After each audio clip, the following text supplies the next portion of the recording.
The stage, Tony Helm. Woohoo! Here.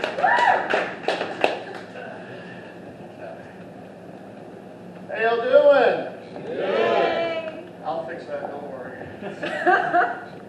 So, I always wanted to learn another language, Spanish specifically, and wasn't for any type of reason like, ooh, I want to be more cultured, or ooh, there's the one American that knows more than one language.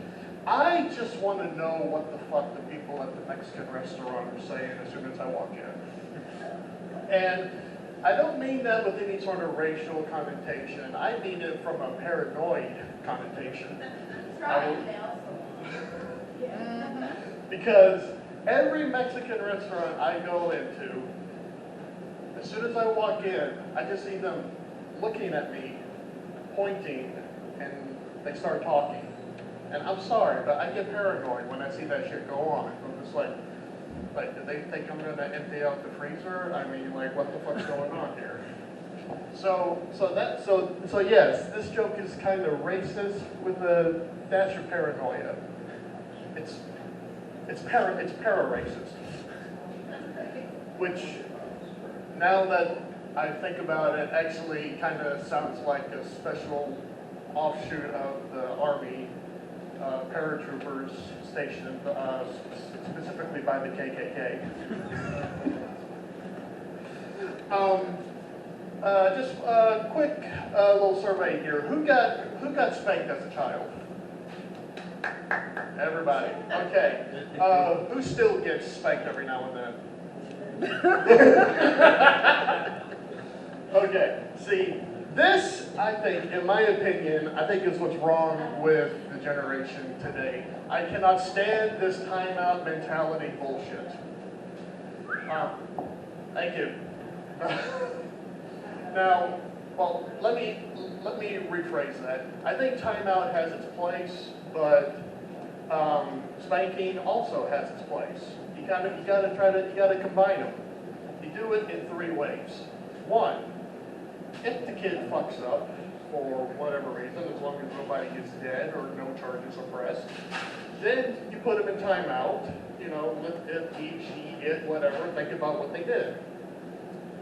Then if they fuck up the second time, then you take away shit that they actually care about, like TV. You ground them, take away their game console, whatever. Then the third time, you have given them plenty of opportunities.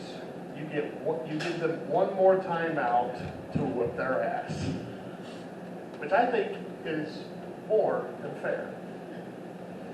Now, growing up, I did not have such privileges.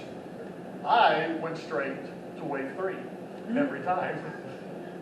And my sister had a brilliant strategy for getting out of spankings.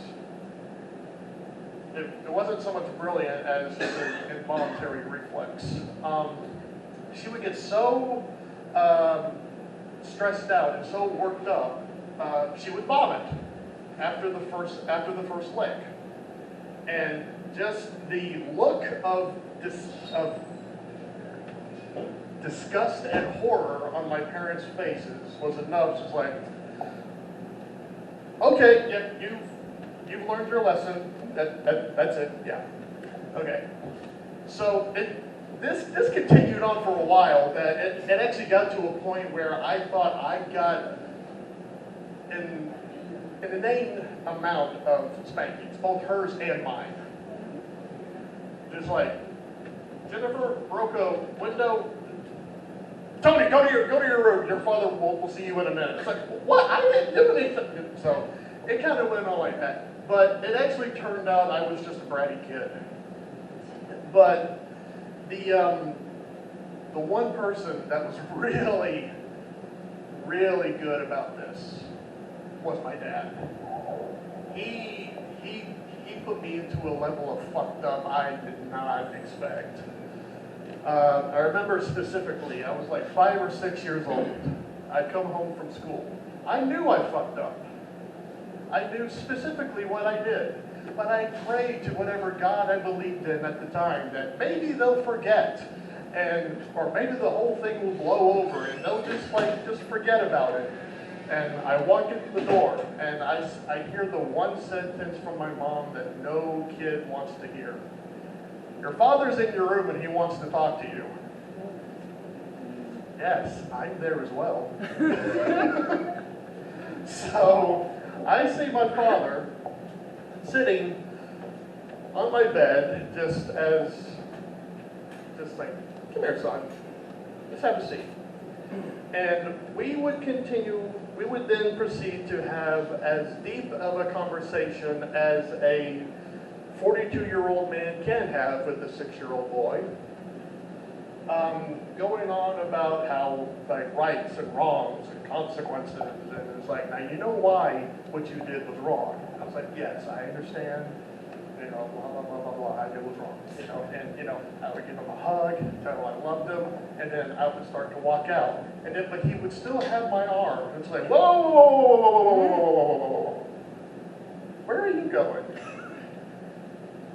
And just the look of betrayal. Like, this was my father, and he did that. Because my dad was a cool dad, and he did this to me.